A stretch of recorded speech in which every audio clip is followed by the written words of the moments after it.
आपोहिष्ठामयो भुवस्तान ऊर्जे दधातन महेरणागचक्षसे यो वशिवतमोरसस्तस्य भाजयते हनः उषतीरिव मातरः तस्मा अरङ्गमामवो यस्य क्षयागिजिन्वथ आपो जनयथाचनः आप्यायस्व समेतु ते विश्वतः सोमवृष्णियं भवावाजस्य सङ्गते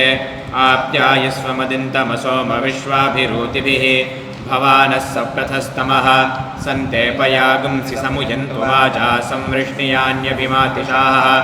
आप्यायमानो अमृताय सोमधिविश्रवागुस्युत्तमानि धिष्वाधिक्राविण्णो अकारिषन् विष्णोरश्वस्य वाजिनः सुरभिनो मुखाकरत्प्रण आयोगंशितार्षत् आदधिक्राश्रवसा पञ्चकृष्टिः सूर्य इव ज्योतिषापस्ततान सहस्रसाश्रतसा वाज्यर्वा प्रणक्तुमध्वासमिमावचागुंसि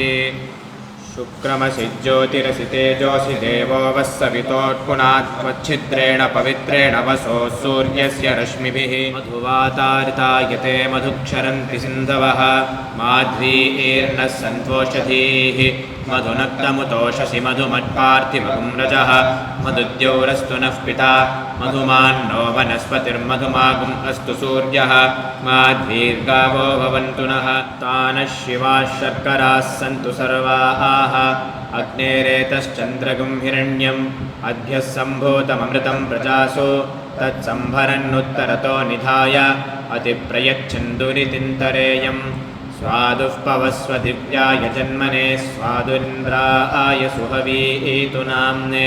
स्वादुर्मित्राय वरुणाय वायवे बृहस्पतये मधुमागुम् अदाभ्यः ॐ स्थिराय नमः ॐ स्थाणवे नमः ॐ प्रभवे नमः ॐ भीमाय नमः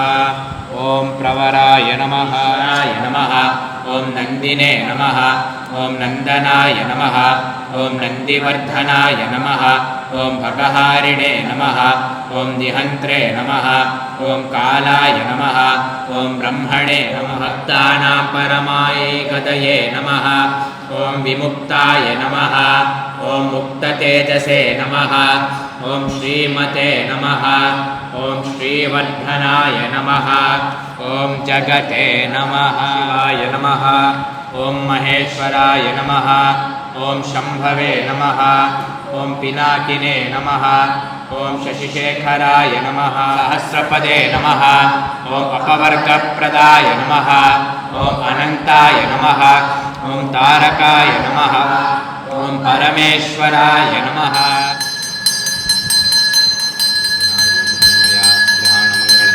त्रैलोक्यतिग्रामः